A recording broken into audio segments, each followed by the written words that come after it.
Welcome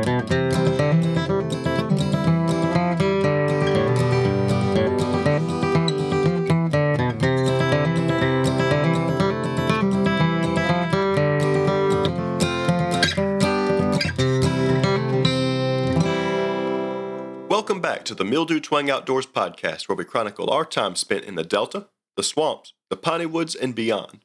Here, we share our experiences and stories ranging from simple country living to lesser-known stories about Southern American culture and what all of this means for us as Christians in today's world. In part 2 of this Wyoming Year 1 story, you are going to hear about the culmination of our hard work and our time chasing antelope in 2017. In part 1, we walked you through remote scouting, driving cross-country, and putting our boots on the ground.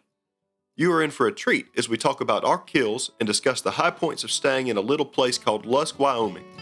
Keep your feet in the stirrups and hang on.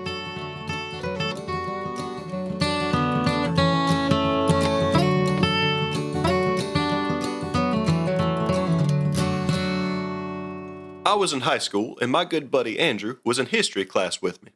As all high school boys do, we tested the limits of what we were able to get by with. Together, we played the role of the well-behaved and intently focused band nerds, while in reality, our minds were off in another land. In this class, our teacher, a sweet lady named Miss Udi, gave the appearance that she was stern and ruthless. Well, she kind of was, but she understood the high school issues we were dealing with, and she did her best to keep us in line. Miss Udi had a reputation at the school for being a teacher who would not take garbage from anybody. She happened to be of the opinion that every student was supposed to take full responsibility for their actions and their future. What this looked like from our point of view is that she expected more from us, mere high school kids, than most college professors do of their own students. Praise the Lord she was so demanding, because when I got to college, everything she had put us through in our early years undoubtedly helped me to succeed. She would also play devil's advocate during class discussions and history debates, and we had to learn how to defend our thoughts and our ideas. All of that being said, there are many stories that stick out from her class, but the one I hold on to most dearly is the story that begins with Andrew and me teaming up to get extra credit on a difficult assignment. We were told to be creative and to share our opinion on a particular subject matter with the class. I don't really remember what the assignment was, and I have no idea if we were allowed to do what we were about to do, but such is the way of youthful ignorance. Being music connoisseurs and knowing that every good song has a great story, we chose to bring in a guitar and sing "We Didn't Start the Fire" by Billy Joel. Our lessons were on American development and growth, and we figured that this song would be a hit. That one moment in our lives was either going to make or break our well-being in her class for the remainder of the year. Lucky for us, it was a hit, and from that day forward, despite my strong accent, my leather boots, my handmade belt, and my traditional Southern etiquette, we were her star students. This story culminates in my solo rendition of "Should Have Been a Cowboy" by Toby Keith. Westward expansion, manifest destiny, and all of that educational jargon is great, but what does it really mean? The school year was coming to an end, and I needed extra credit once again to help cover for an exam that I had nearly failed. I reached deep down into my soul and, during class, bravely belted out the following verse. Go west, young man, haven't you been told? California's full of whiskey, women and gold, sleeping out all night beneath the desert stars, with a dream in my eye and a prayer in my heart. And I just kept on going. I should have been a cowboy, I should have learned to rope and ride, wearing my 6-shooter, riding my pony on a cattle drive. Miss Udi looked confused at first with my song choice, but I repeated what I had sung, and then began back at the beginning of the song. Soon it seemed to click with her. She could see the connection between the lyrics in that song and the impact that her class materials had made on my life throughout the year. I don't know what hit me. It might have been a combination of stubborn arrogance, class clowning, or sheer carelessness. It could have been the bad eggs that I had for breakfast, but in that moment, the words of that song struck a chord deep down in my soul. For the first time in my life, I understood the intense desires of a mallard duck, his soul urging him to fly south for the winter. I understood the instinctive drive of a mama bear to fatten up for a long winter hibernation. I understood the desire of the early cowboys to leave their homes and begin a new life over the westward horizon. And I knew, in my soul, that I would one day see the great Wild West. It's funny how life works out sometimes, and I thank the Lord every day for putting me in that challenging, frustrating, and stubborn teacher's class. I ended up passing that class with an A minus, and I survived all year despite our innate social and political differences. She changed the way that I approach the world, and without her class, I might not have gained a longing for the wild places out west.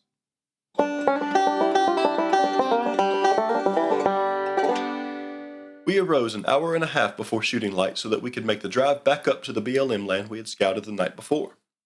Our hope was that we would be able to walk out into the hillside prairie before daylight and wait for a herd to pass through. However, our time management was off and we arrived at our destination right at legal light. We watched a large herd make its way across the prairie before we eased out of the truck and made a move. I found a low-lying ditch along the roadside and we crawled a half-mile downhill to an interconnected system of gullies. Expecting there to be a second herd on the property based on yesterday's scouting, I eased towards the lip of the gully, knowing full well that if there was any remaining water for the antelope to drink, it would be at the bottom of those ravines. As I crested the edge, I was met eye to eye with more than a dozen pronghorn at less than 150 yards. Lucky for us, our scouting efforts had paid off. After failing 2 stalks the day before, I knew that once they busted out of there, they would stop after 100 yards or so for a quick glance back before hightailing it out of the country. I got set up behind my rifle, a custom Remington 700 and 243 Winchester built by yours truly, and I followed the largest buck until he stopped to check up on us at 340 yards. My rifle barked as the crosshairs settled on the crease of his shoulder where the white belly meets up with the front leg. Time stood still and that moment lasted forever, but he expired in 30 yards. So began the post-kill ceremony of dressing him out and carrying him back to the truck. As a quick side note, for those of you who will one day hunt antelope, be aware that they apparently eat small cactuses, and when you field dress them, you are quite likely going to get stuck from the inside out. Little did I know how utterly terrible the walk back uphill would be, but I was out west, I was a man, and I was ready to show Clint Eastwood firsthand that I would not give up. We ended up more than 3/4 of a mile downhill from the truck on the open prairie, and being the tough guy that I was, I dressed out my trophy and carried him back to the truck as thousands of sandhill cranes called out in the skies above us. The whole walk back, I thought that my heart was going to explode, and I had no earthly idea how tough a high-altitude rut could be.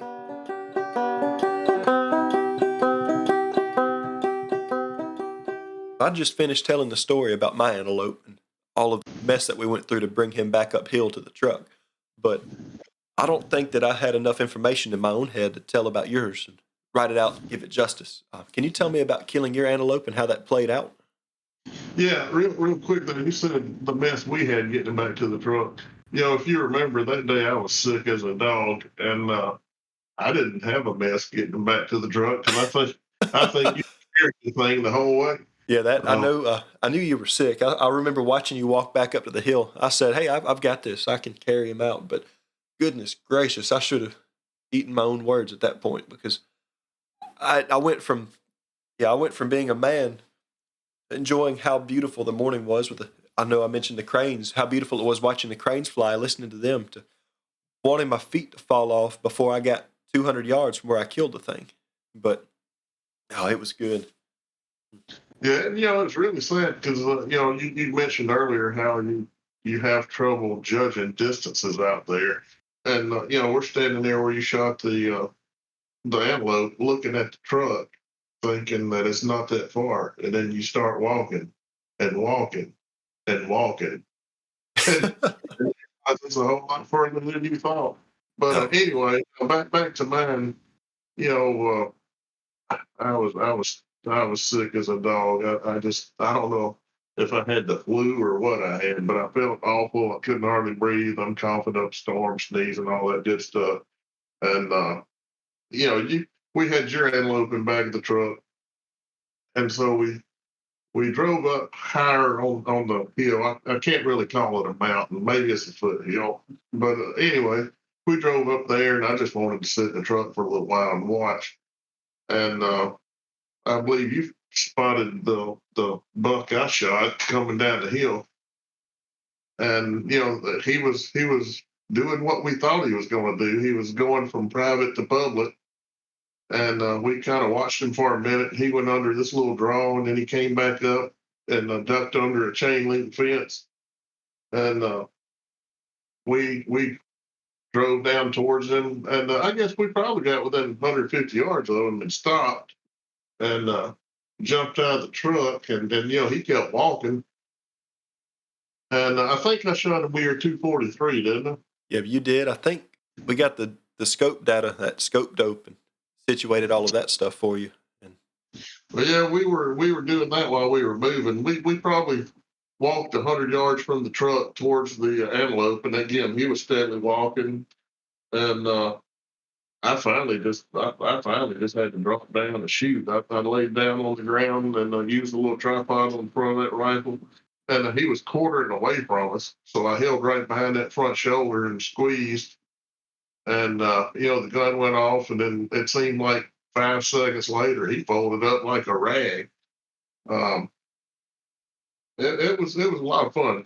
That he was 475 yards, isn't that what we figured out? yeah, he was over a quarter mile. That was pretty crazy. I don't think. Well, no, that was the first animal I've seen killed at that distance. We've killed a few more past that now, but it was incredible to watch. So yeah, I thought it's really neat when you hear the sound of that gun going off, and then you see the animal just fold up. I mean, it's he. I've always tried to teach you not to take bad shots, and I don't want to take a bad shot because we don't want to see any animal suffer. Well, that one definitely didn't suffer. I mean, he just folded up. I mean, just on the spot. Yeah, It was really neat. I'm glad it worked out that way because again, I couldn't have felt any worse. Um, I remember, all right, so I pulled the trigger on him. He folded up.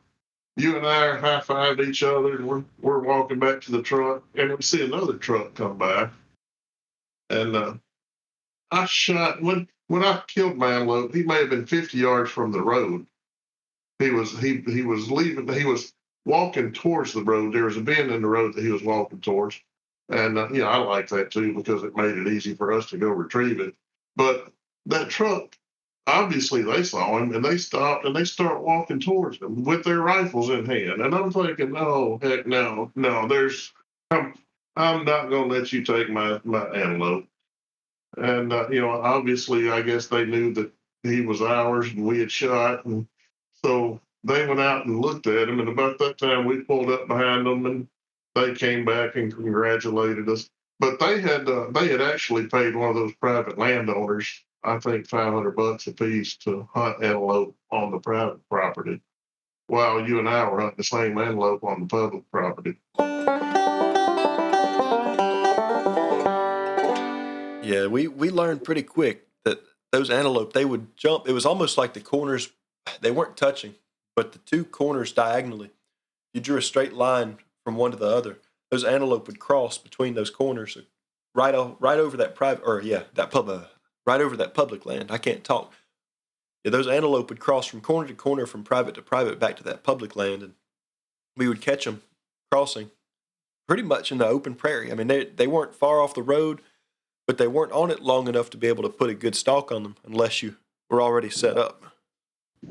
Yeah, that land also, the private land was a lot higher in elevation. The public land was in the middle of the foothill, I guess. They were coming off the upper heights of the hills, whatever you want to call it, down to the valley. Not really a valley like we would think of down here in South Alabama, but lower elevations anyway. And the public land was right there in the middle. Yeah. Well, it sure enough worked out. I'm glad we got to do that. Yeah, I can remember you and I were both excited having tagged out the second day. We were anxious to share what we had learned and also share our honey hole with others in our group. Yeah, I think that And spot. How many antelope came off of that area? Was it 4 or 6? I don't even know. I know we killed ours there. Uh, John. I think John killed his there, and I think somebody else did. So we'll call it 4 antelope off of that property in 2 days. Yeah, our we met some folks there at the Rawhide too from I think South Carolina Yeah, who were hunting. they were hunting in the upper elevation there, and they actually saw the whole they saw the whole episode of me shooting my antelope from higher elevation. Would have been cool if they recorded it, but I think they probably took one or two from there too before it was over.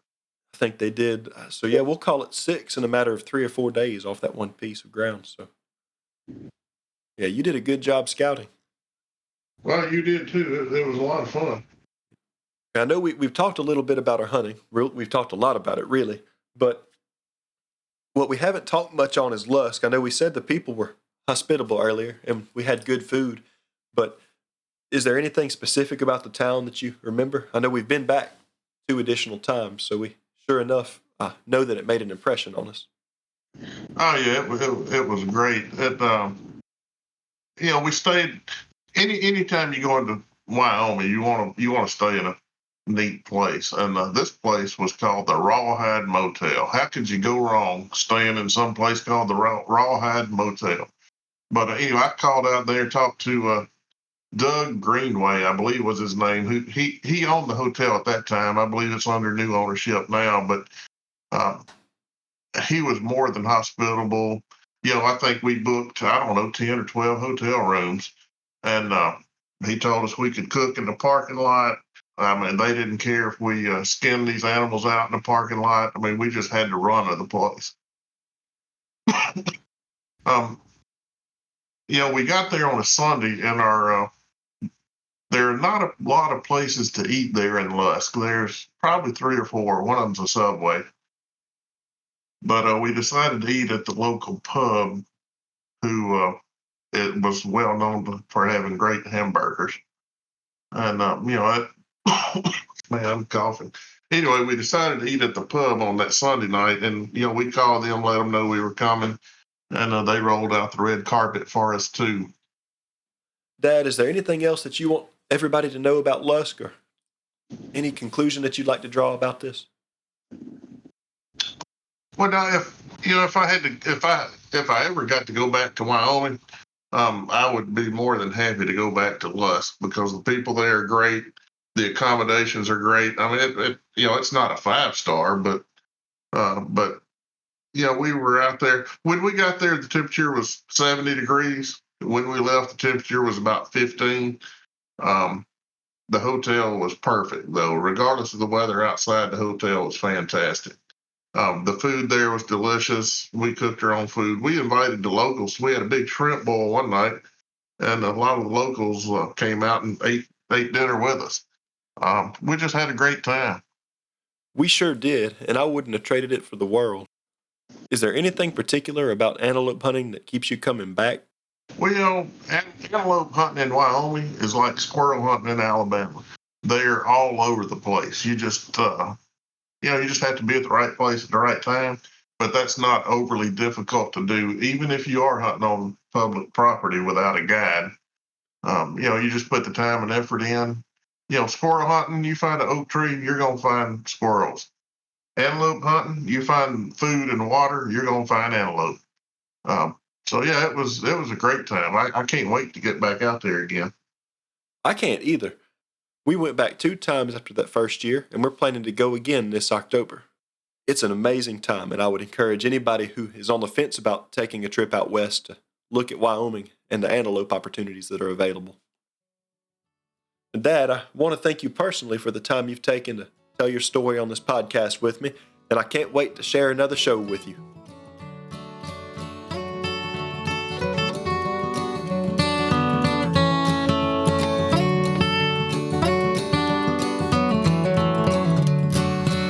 Well, guys, our 2-part series is coming to an end. You have traveled with us across the country and back right from your living room, and I thank you for joining us in our adventure. If you have any questions or comments, reach out to me via Spotify Podcast or Apple Podcast. Please see the show description as I have listed a quick poll to help us narrow down the podcast format for you, the listener. Remember to share us with your friends, and please follow us and rate us as we grow. And tune in next week for another great adventure. Love in Christ.